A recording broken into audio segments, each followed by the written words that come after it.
నమస్తే, welcome to our channel.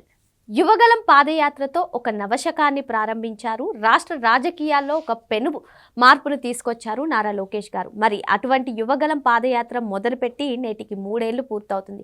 Yuvagalam పాదయాత్రతో తను ఏం నేర్చుకున్నారు, అసలు రాష్ట్ర రాజకీయాల్లో ఎటువంటి మార్పులు వచ్చాయి తెలుసుకునే ప్రయత్నం చేద్దాం. దీన్ని విశ్లేషించడానికి మనతో పాటుగా ఉన్నారు ప్రముఖ ఆర్థిక, రాజకీయ, సామాజిక విశ్లేషకులు అంకమరావు గారు. నమస్తే సార్. యువగలం పాదయాత్ర మొదలుపెట్టి నేటికి 3 ఏళ్ళు అవుతుంది సార్. మరి నాటి ప్రభుత్వ పెద్దలు కానివ్వండి, అధికారులు కానివ్వండి, ఈ యువగలం పాదయాత్రకి ఎన్నో అడ్డంకులు సృష్టించారని కూడా చెప్తూ ఉంటారు. మరి అసలు ఈ యువగలం పాదయాత్రతో అటు రాజకీయాల్లో ఎటువంటి మార్పులు వచ్చాయి, నారా లోకేష్ గారు తనను తాను మార్చుకున్నారా, అసలు ప్రజలు ఈ యువగలం పాదయాత్రకు ఏ విధంగా స్పందించారంటారు? అంటే ఇక్కడ గమనించుకోవాల్సింది ఏంటంటే, ముందు లోకేష్ బాబు గారి గురించి మాట్లాడిన తర్వాత యువగలం పాదయాత్రకి వెళ్ళిపోదాం. లోకేష్ బాబు గారు జనవరి 23, 1983 జన్మించారు. అంటే అప్పటికి 14 రోజుల ముందు వాళ్ళ తాతగారు విశ్వవిఖ్యాత నట సార్వభౌమ అన్న నందమూరి తారక రామారావు గారు ముఖ్యమంత్రి. అంటే ఆయన పుట్టక ముందు వాళ్ళ తాతగారు ముఖ్యమంత్రి. ఆ తర్వాత ఆయన 89 దాకా ముఖ్యమంత్రిగా కొనసాగారు. మధ్యలో ఒక నెల చిల్లర దూరం పక్కన పడేస్తే ఆయనే కొనసాగారు. అంటే ఆయన ఊహ తెలిసిన తర్వాత వాళ్ళ తాతగారు ముఖ్యమంత్రిగా కొనసాగుతూనే ఉన్నారు. ఆ తర్వాత స్కూల్ డేస్కి వచ్చేతలకి వాళ్ళ నాన్నగారు ముఖ్యమంత్రి. అంటే అధికారం ఆయనకు కొత్త కాదు, వాళ్ళ ఇంటికి కొత్త కాదు. గమనించుకోండి మీరు ఇక్కడ. ఆయన అయినా సరే, తాత ముఖ్యమంత్రి, తండ్రి ముఖ్యమంత్రి అయినా సరే విద్య చదువుకోవటానికి విదేశాలకు వెళ్ళాడు. ఆయన స్టాన్ఫర్డ్ యూనివర్సిటీలో చదువుకున్నాడు. అక్కడ చదువుకోవాలంటే ఎంత ప్రతిభ కావాలో అందరికీ తెలిసిందే. చదువుకున్న తర్వాత MBA పూర్తి చేశాడు, ఉద్యోగం చేశాడు. తన తాత తండ్రి ముఖ్యమంత్రులైనా వచ్చి రాజకీయంగా వారసత్వం తీసుకుందామని రాలా. ఆయన ఉద్యోగం చేసుకున్నాడు. ఉద్యోగం చేసుకుని వచ్చిన తర్వాత ఆంధ్ర రాష్ట్ర పరిస్థితులు చూసి, ఇక్కడ జరిగే పరిణామాలన్నీ చూసిన తర్వాత ఇది కాదు కదా. ఎందుకంటే ఆయన నిద్రలేసేతలకి చంద్రబాబు నాయుడు గారు బయటకు వచ్చేవాళ్ళు. తిల్లి ఆయన నిద్రపోయే టయానికి చంద్రబాబు నాయుడు గారు ఇంటికి వచ్చేవాళ్ళు. అంటే అంత బిజీగా ఉండేవాళ్ళు చంద్రబాబు నాయుడు గారు. ఇప్పుడు పండగలకప్పుడు లేకపోతే ఏదైనా వేరే కార్యక్రమాలకు, ఇంట్లో వేడుకలో తప్ప తండ్రి గారితో గడిపే సమయం చాలా తక్కువగా ఉండేది. అంటే తల్లి పెంపకంలో పెరిగాడు, భువనేశ్వర్ గారి పెంపకంలో పెరిగాడు. అలాంటి లోకేష్ బాబు గారు 2008లో ఇక్కడికి వచ్చిన తర్వాత 2009లో ఎన్నికల సందర్భంగా నగదు బదిలీ పథకాన్ని ప్రవేశపెట్టాడు. అంతవరకు భారతదేశంలో లేదు ఆయన ఎక్కడ నగదు బదిలీ పథకాన్ని ప్రవేశపెట్టాడు. అధికారంలో రాల 2009లో. ఆ తర్వాత దాన్ని అప్పటి ప్రధానమంత్రి మన్మోహన్ సింగ్ గారు అందిపుచ్చుకున్నారు. కానీ భారతదేశ వ్యాప్తంగా విస్తృతం చేయలేదు ఆయన. కానీ 2014లో తెలుగుదేశం ప్రభుత్వం అధికారంలోకి వచ్చిన తర్వాత వీళ్ళు మొదలుపెట్టారు. అంటే అప్పుడే మీరు గమనించుకోండి, కార్యకర్తలకి బీమా కూడా పొందాలి. వాళ్ళు ప్రమాదశాత్తు ఎవరన్నా చనిపోతే వాళ్ళకంటూ ఎంతో కొంత మనం సహాయం చేయాలన్న ఉద్దేశంతో బీమా పథకాన్ని కూడా కార్యకర్తలకు తీసుకొచ్చిన ఏకైక పార్టీ, ఇప్పటికీ కొనసాగిస్తున్నటువంటి పార్టీ తెలుగుదేశం పార్టీ. దానికి రూపకల్పన కూడా లోకేష్ బాబు. అట్లాంటి లోకేష్ బాబులోని ప్రతిభని ముందుగా గుర్తించింది వైఎస్ఆర్సీపీ పార్టీ. గమనించుకోండి మీరు బాగా.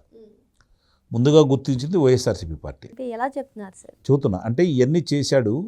రెండోది, చంద్రబాబు నాయుడు గారి తర్వాత పార్టీకి అతనంటూ వస్తే మనకు ఇబ్బందికరమైన పరిణామం అన్న ఉద్దేశంతో ముందుగా గుర్తించేసి అధికారంలోకి వచ్చిన తర్వాత, ఆయన మంత్రి అయిన తర్వాత ఆయన మీదే టార్గెట్ పెట్టారు.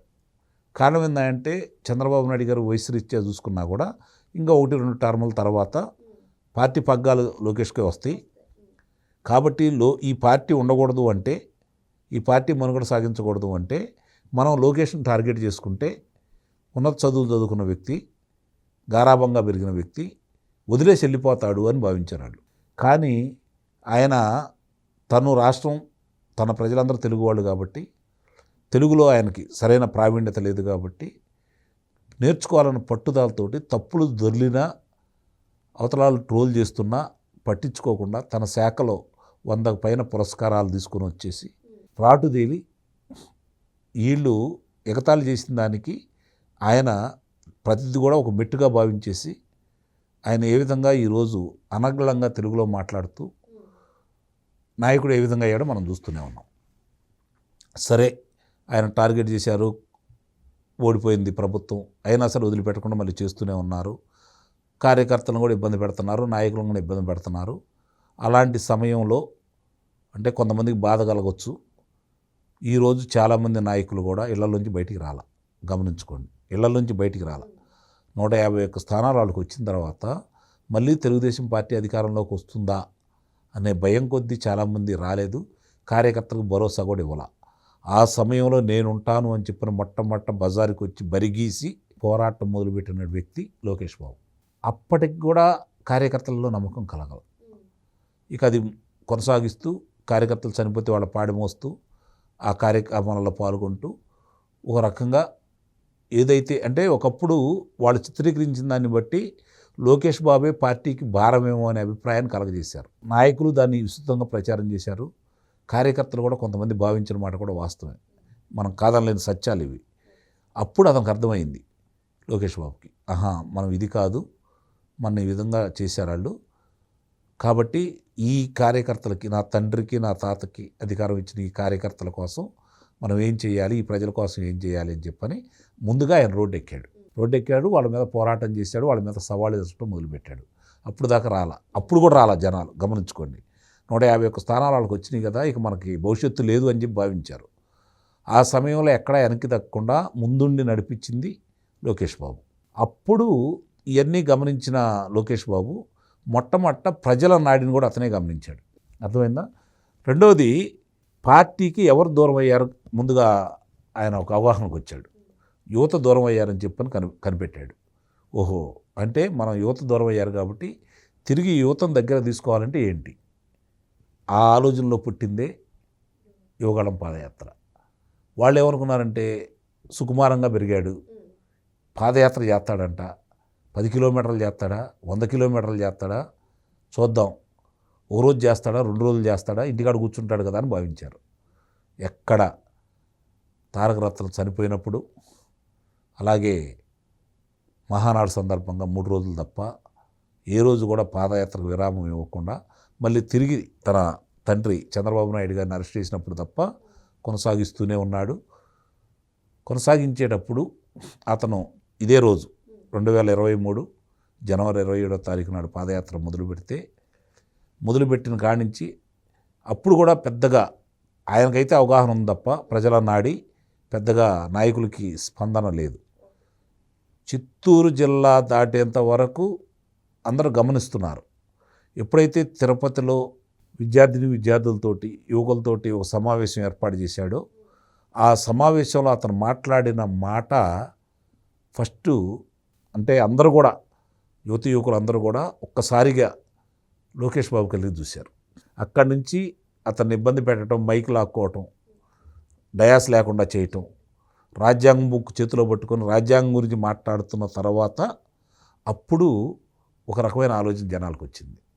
ఆ తర్వాత వాళ్ళ తాత హయాం నుంచి, వాళ్ళ తండ్రి హయాం నుంచి ఏ ప్రాంతాల్లో జరిగిన అభివృద్ధిని సెల్ఫీ ఛాలెంజ్ ద్వారా వాళ్ళకు సవాలు విసరటమే కాకుండా స్థానిక శాసనసభ్యుడు వాళ్ళ బలం ఉండి వాళ్ళు ఏం చేస్తున్నారో చూసిన వ్యక్తి అయ్యుండి కూడా స్థానిక శాసనసభ్యుడు, స్థానిక మంత్రి, స్థానిక నాయకులు, అధికారులు చేసే తప్పుల్ని ఎత్తి అధికారంలోకి వచ్చిన తర్వాత మీ తాడదేస్తానని చెప్పని, రెడ్ బుక్లో మీ పేర్లు రాస్తున్నానని చెప్పని ఎప్పుడైతే మొదలుపెట్టాడో, అంటే ప్రశ్నించడం, హెచ్చరించడం మొదలుపెట్టాడో, ఆ తర్వాత వివిధ సంఘాలతోటి, వివిధ కుల సంఘాలతోటి, ఉద్యోగస్తులతోటి, రైతులతోటి, మహిళలతోటి అతను సమావేశమైన తీరుతెన్నులు అన్నీ ఒకసారి కనుక మనం గమనిస్తే అప్పటికి నాయకుల్లో చలనం వచ్చింది. మనం మళ్ళీ అధికారంలో రావచ్చనే భ్రమలో ఆలోచనలు అప్పుడు వచ్చిన నాయకులు. అప్పుడు దాకా పెద్దగా ఆలోచన లేదు. ఎప్పుడైతే కడప ప్రాంతంలోకి ఎంటర్ అయ్యాడో, కడప ప్రాంతంలో అతనికి వచ్చినటువంటి ఆదరణ చూసిన తర్వాత అందరికీ ఒక నమ్మకం ఏర్పడిపోయింది. ముఖ్యంగా ఇందాక నేను చెప్పినట్లు 20 లక్షల ఉద్యోగాలు కల్పన చేస్తామనే మాటతో పాటు యువకులతోటి మమేకమైన విధానంతో పాటు కియా పరిశ్రమ కావచ్చు, తీసుకొచ్చిన పరిశ్రమలు ఎదురుగా నిలబడి సెల్ఫీ ఛాలెంజ్ చేస్తూ ముందుకెళ్తున్న విధానం కావచ్చు, యువకుల్లో ఒక నమ్మకం అంటే ఏర్పడింది. అంటే యువత మళ్ళీ లోకేష్ బాబు వెంట నడవటం మొదలుపెట్టింది. అంటే లోకేష్ బాబు గారి పాదయాత్ర వైఎస్ఆర్సీపీ పార్టీకి పాదయాత్ర అయింది. ఇది గమనించుకోవాలి. ఇంకోటి, నాయుడు గారు అబ్బాయి అసలు సిసలైన నాయకుడు అయ్యాడు. అప్పుడు దాకా నాయుడు గారు అబ్బాయి, చంద్రబాబు నాయుడు గారు అబ్బాయి.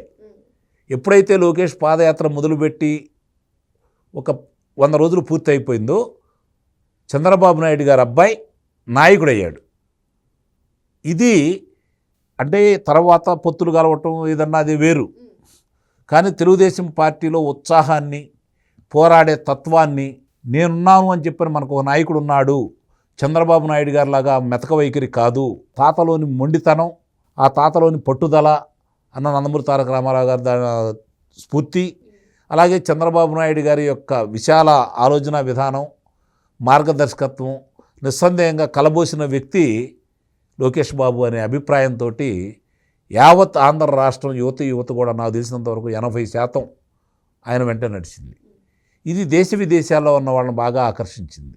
అంటే ఇక్కడ ఇంకో అంశం సార్, తన కార్యకర్తలకే కాకుండా 2019 నుంచి 2020 అంటే వైసీపీ హయాంలో ఎవరైతే ప్రజలు కూడా భయపడే పరిస్థితి వచ్చిందో అప్పుడు కూడా లోకేష్ నేనున్నాను అంటూ వాళ్ళను కూడా ప్రశ్నించడం, అంటే ప్రజలు కూడా తిరిగి ప్రభుత్వం పైన ప్రశ్నించే విధంగా ఈ యువగలం పాదయాత్ర సాగింది అని చెప్పి ఇప్పుడు ఆయన అంతకుముందు నుంచి నిందా చెప్పినట్టు మొదలుపెట్టాడు.